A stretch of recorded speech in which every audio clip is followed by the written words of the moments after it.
بسم اللہ الرحمن الرحیم۔ دنیا میں ہر انسان آزاد اور خود مختار حیثیت سے پیدا کیا گیا ہے۔ دنیا ایک آزمائش گاہ ہے اور یہاں رب تعالیٰ کی جانب سے انسان کو عارضی قیام دینے کا مقصد اس کی آزمائش کرنا ہے۔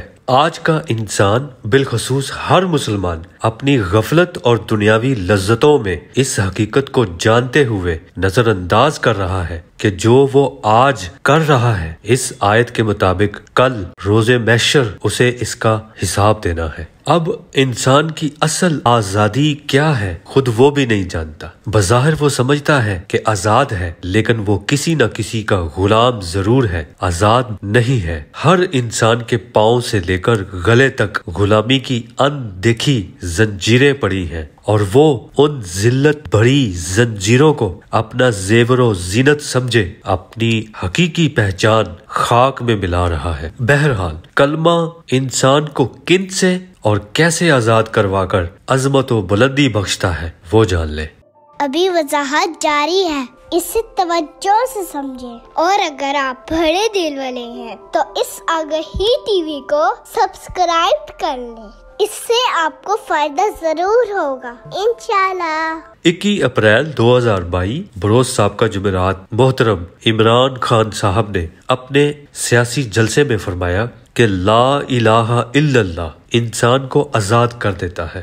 بیشتر سننے والوں نے اس فکرے کی گہرائی نہیں ماپی اور شاید بہت سارے علماء و مذہبی اسکالرز بھی نہیں جانتے کہ عمران خان صاحب نے نظام ظاہر یعنی دنیا کا حصہ ہوئے نظام باطن کا کتنا بڑا راز افشاں کر گئے۔ وہ اکثر اپنی سیاسی تقریروں میں دین کی وہ حقیقت بیان کر جاتے ہیں جو عام علماء کبھی کہیں بیان نہیں کرتے۔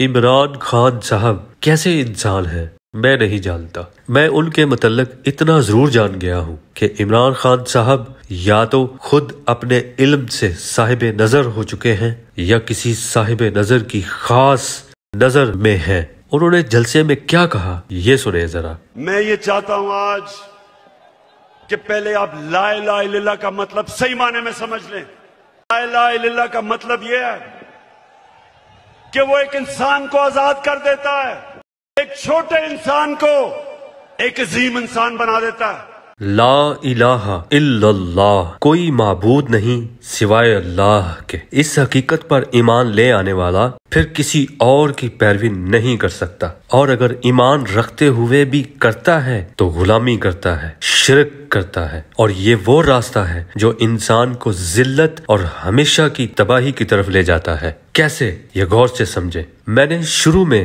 بتایا کہ یہاں انسان صرف آزمائش کے لیے آیا ہے۔ دنیا اس کا اصل اور ابدی ٹھکانہ نہیں ہے، وقتی ٹھکانہ ہے۔ ہر انسان کے اندر ایک عرضی روح یعنی نفس کو رکھ دیا گیا ہے، جس کے بارے میں قرآن پاک میں فرمایا گیا کہ ہر انسان کا نفس امارہ اسے برائی کا حکم دیتا ہے، یعنی برائی کی طرف دھکیلتا ہے۔ اور اس حدیث پاک کے مطابق ہر انسان کے ساتھ ایک شر یعنی شیطان جن پیدا ہوتا ہے جو اسے نیکی اور بلائی کی طرف یعنی راہ حق کی جانب نہیں آنے دیتا۔ اب اپنے نفس اور شیطان کی مخالفت کرنا ہی انسان کا اصل مقصد ہے، یہی اس کی آزمائش ہے، اور ایسا کرنا ہی دراصل حقیقی بندگی ہے۔ لیکن اس کے برعکس مسلمان آزاد اور خود مختار پیدا ہو کر بھی نفس کی خواہشات یعنی دنیا داری کے تابع ہو کر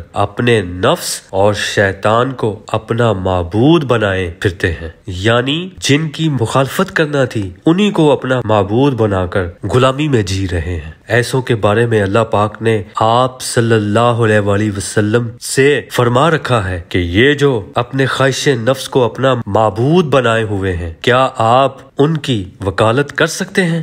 یعنی ایسے بندوں کی بخشش تو دور شفاعت بھی نہیں ہوگی۔ اب نفس کا وجود میں کام کیا ہے یہ سنیں۔ نفس انسان کو خوف الہی کے علاوہ دوسروں کا خوف دلاتا ہے، حالانکہ خوف الہی کے علاوہ کسی غیر کا خوف بھی شرک ہے۔ اس کے علاوہ نفس مال و زر، شان و شوکت، کی ہوس دلا کر انسان کو مجترب اور مصروف رکھتا ہے۔ یوں انسان اپنے نفس کی خواہش کی پیروی میں دوسروں کے غلام ہو کر جانوروں کی طرح جیتے ہیں۔ اب یہ جو عمران خان صاحب نے کہا، مولانا رومی نے کہا کہ اللہ نے جب تمہیں پر دیے کیوں چونٹیوں کی طرح زمین میں رینگ رہے ہو؟ کیونکہ لا الہ الا اللہ انسان کو پر دیتا ہے۔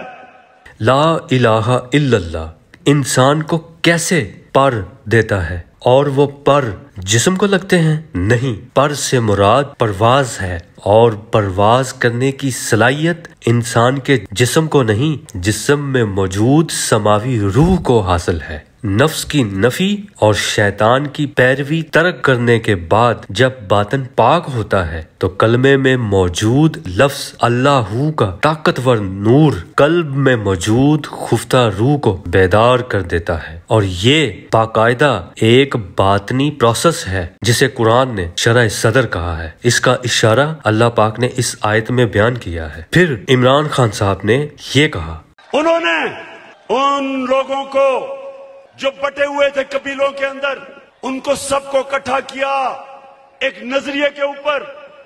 لا الہ الا اللہ کا مطلب ان کے دلوں میں گیا، ان کی زنجیریں ٹوٹی، زنجیریں جو انسان کو زمین پہ رکھتی ہیں۔ اقبال کے شاہین بنے وہ، دنیا کی انہوں نے امامت کی۔ تو جناب یہ نظام باطن کی ایک بہت بڑی باطنی حقیقت ہے کہ کلمے کا اور کلمے میں موجود اسم ذات اللہ کا طاقتور نور مومن کے قلب میں بویا جاتا ہے، جس سے ایک پاکیزہ نوری شجر پیدا ہوتا ہے جس کی شاخیں آسمان میں پھیل جاتی ہیں، یعنی انسان کی دسترس آسمانوں تک ممکن ہو جاتی ہے۔ اور اس حقیقت کو ایک مثال کی صورت اللہ پاک نے اس آیت میں بیان کیا ہے، اور ایک حدیث پاک بھی اس حقیقت کی دلیل ہے کہ آپ صلی اللہ علیہ وسلم نے فرمایا کہ مومن اللہ کے نور سے دیکھتا ہے۔ الغرض کلمے کا نور انسان کو عظمت و بلندی عطا کرتا ہے۔ اللہ پاک اپنے بندے کو نفس، شیطان سمیت اس کی ہر ظاہری و باطنی غلامی سے نکال کر آسمانوں اور عالمین تک رسائی دینا چاہتا ہے۔ وہ جہالت سے نکال کر انسان کو نور کی طرف لانا چاہتا ہے، اور پھر وہاں کی نوری سوغات دے کر انسان کو انعام یافتہ کرنا چاہتا ہے۔ لیکن بدبخت انسان اپنے نفس کی خواہشات کے پیچھے لگ کر عطات الہی کے مقابل، نور کی ابدی سوغات کے مقابل مٹی کی عارضی سوغات کے لیے زمین والوں کی غلامی اختیار کر کے خود کو ذلیل کروانے میں مصروف رہتا ہے۔ اب آپ عمران خان صاحب کی اس بات کو صحیح معنی میں سمجھ سکیں گے۔ کبھی غلام بڑے کام نہیں کر سکتا، صرف ایک آزاد انسان بڑے کام کر سکتا ہے۔ آگہی ٹی وی کے ویڈیوز کو لائک کریں، کمنٹس کریں، شیئر کریں۔ شکریہ۔